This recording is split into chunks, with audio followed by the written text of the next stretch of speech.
Bueno, bienvenidos al podcast Jesús Campos, coach emocional. Psicóloga Verónica Anduce, psicóloga clínica.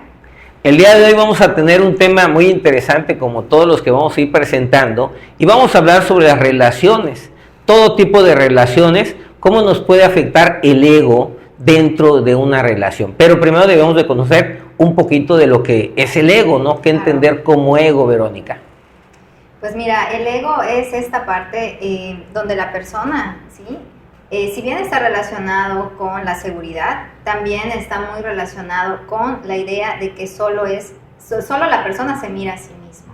Y entonces puede suceder que en una relación no haya ese crecimiento mutuo ni comprensión, porque es como desde mí nada más, y desde que vamos a hablar en el siguiente de tener la razón. Y esto pues puede perjudicar, porque el ego de una persona, si bien es como esa parte del yo, de cómo me relaciono con los demás, también puede ser una parte perjudicial en la relación de pareja. Claro, bueno, si hablamos de ahora sí que me proyecto mucho en esta parte, ¿no? El ego no necesariamente es malo, claro, pero sí puede ser malo para otras personas, no para el que lo tiene quizás, pero sí para otras personas. Y desde la seguridad que mencionaste, ¿no? De repente en algún momento en mi vida yo he dicho voy a conseguir esto y hoy lo consigo, y luego con un exceso de seguridad, y digo, y voy y lo consigo, y el resultado además me ha llevado a todavía sentir este poder que se puede sentir como un ególatra, de poder conseguir lo que uno quiere, cuando uno quiere y de la forma y de la manera como uno quiere. Sin embargo, también deja facturas cuando estamos hablando de relaciones. Y fíjate que ahorita mencionaste algo muy importante, que es como, para mí, el hecho de conseguir algo puede estar influido por varias situaciones o varias cualidades, como es la determinación, ¿sí? Una persona que es determinada, decidida, igual y puede lograrlo. Aquí el punto es cómo lo logras, ¿no? Como lo que dijiste, desde la manipulación, desde el yo puedo todo, ¿sí? O sea, cuando el ego ya llega a una parte de no mirar ni siquiera el entorno en el que se encuentra la persona, o sea, en el entorno en el que se encuentra y rodeado de otras personas. O sea, definitivamente sí, ¿no? En algún momento yo hice un negocio donde la parte económica para hacer ese negocio era, un ejemplo, 5 pesos. Y se me presentan con un ofrecimiento y un planteamiento de 10 pesos. Uh-huh. Y en la parte de este sentimiento de poderío, que estás dispuesto a ir por todo, sí o sí, pues solicitas 15 y el resultado son 15.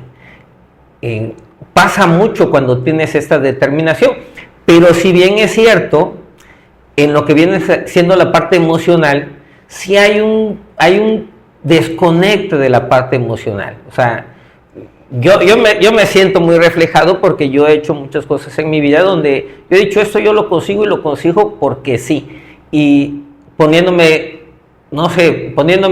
superior, esa es la palabra. Exacto. Poniéndome superior, y cuando me cayó el 20, me di cuenta el que al final, para ponerme superior, tenía yo que poner a otros por debajo. Que también está muy relacionado con esta sensación de poder, es decir, de la posición, ¿sí?, de poder que pueden tener hacia los demás.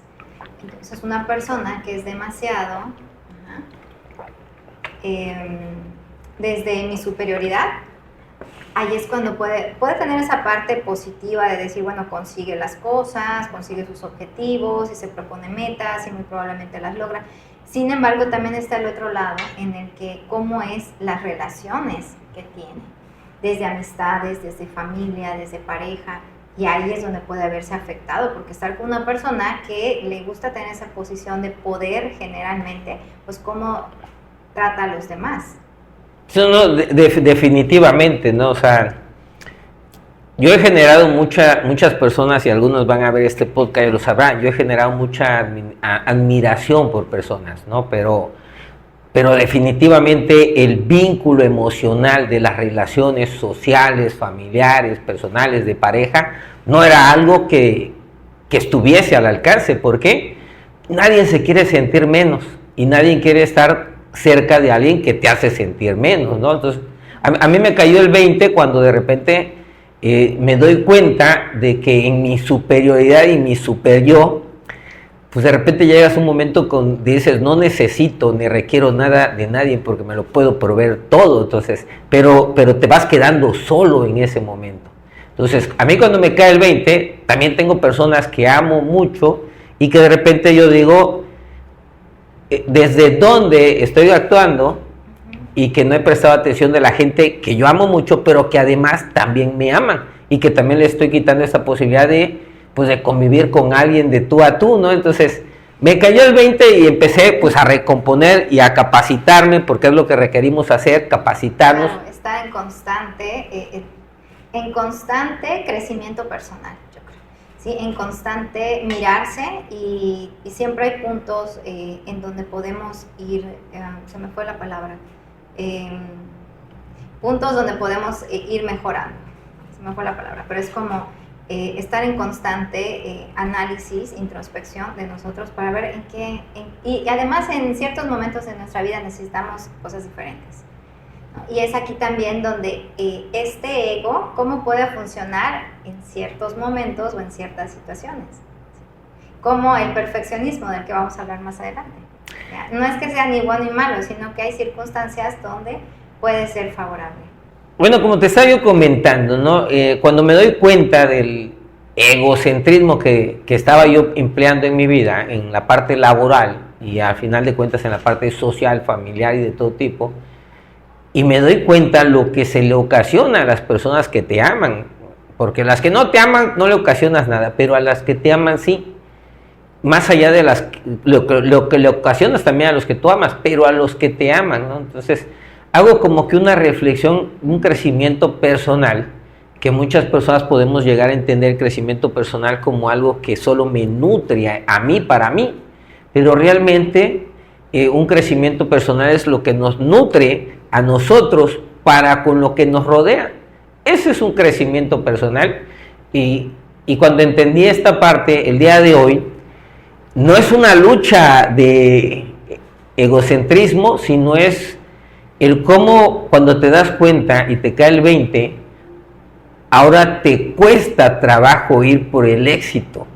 ¿Por qué? Porque ahora temes causar lo que causabas antes. Y no es que no lo puedas hacer, sino realmente es como que ahorita el decir, ¿cómo me voy a mediar para no volver a hacer o recuperar esos patrones que a lo mejor hasta innatamente ya lo tenemos?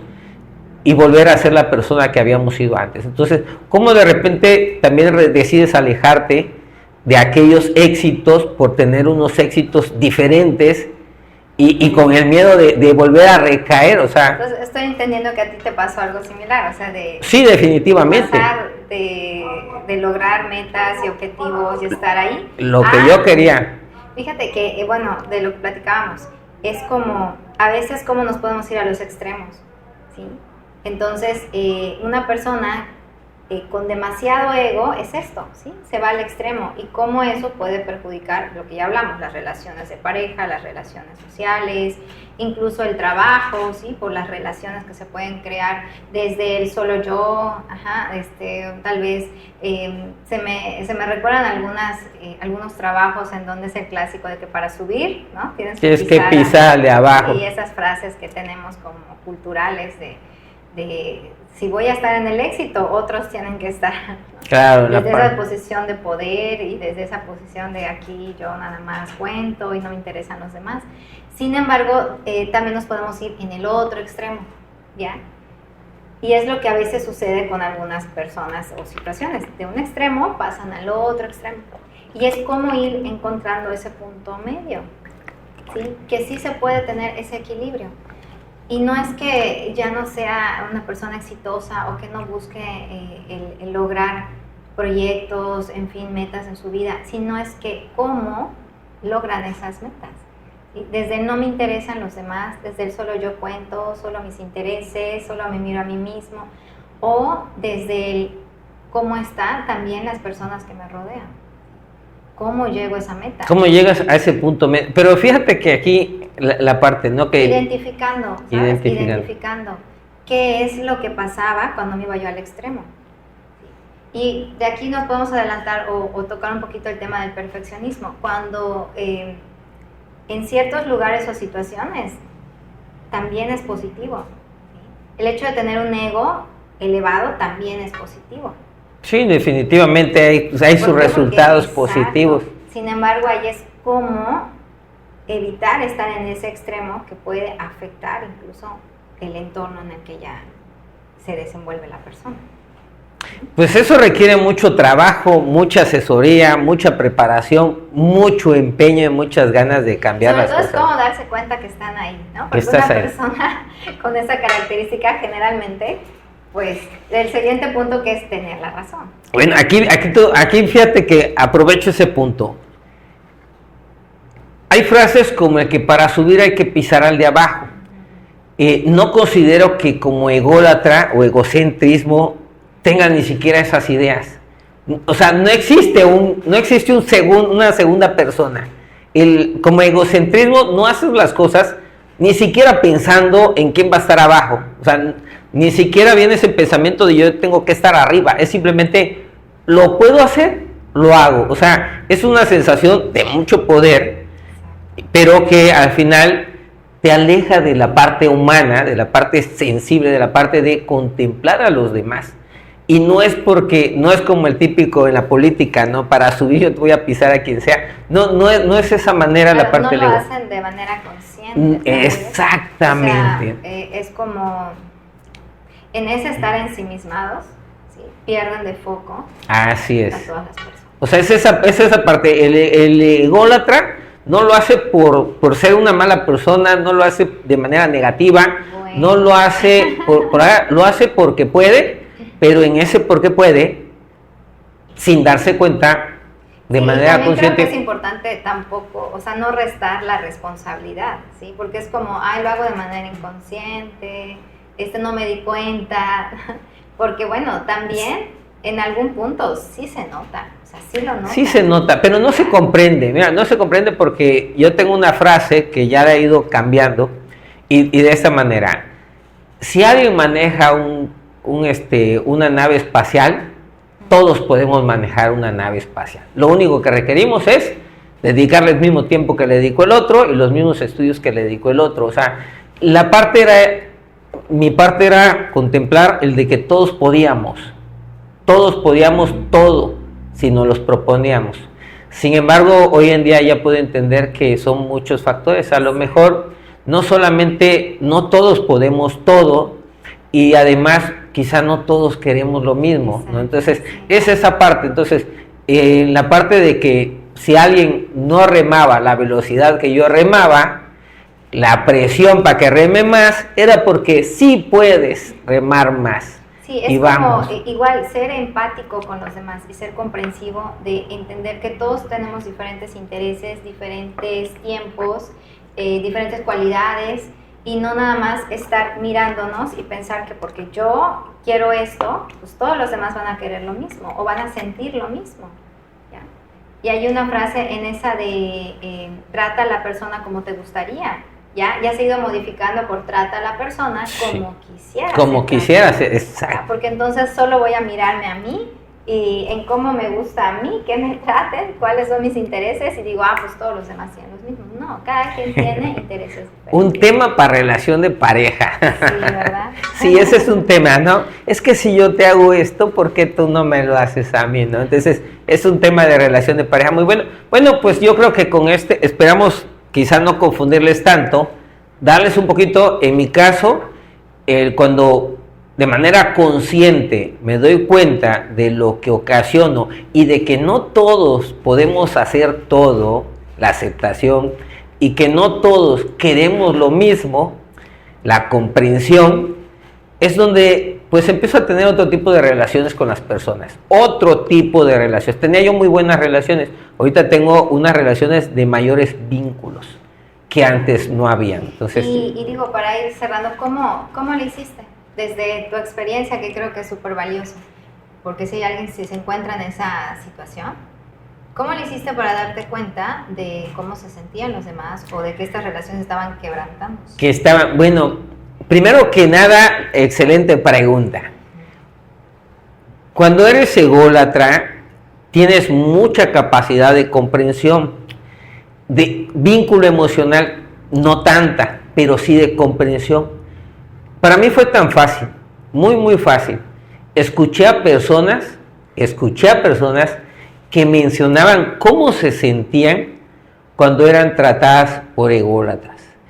Y desde el entendimiento, pues dije, chinga, yo estoy en esa situación, pero en la situación del otro lado. Entonces estoy haciendo sentir así a las personas que me quieren. Las que no me quieren, pues hacen un ademán y se retiran. Justo eso es lo pero las que te quieren son las que se quedan con eso. Entonces, escuché a una persona cómo se sentía cuando alguien que quería, que era ególatra, cómo la trataba.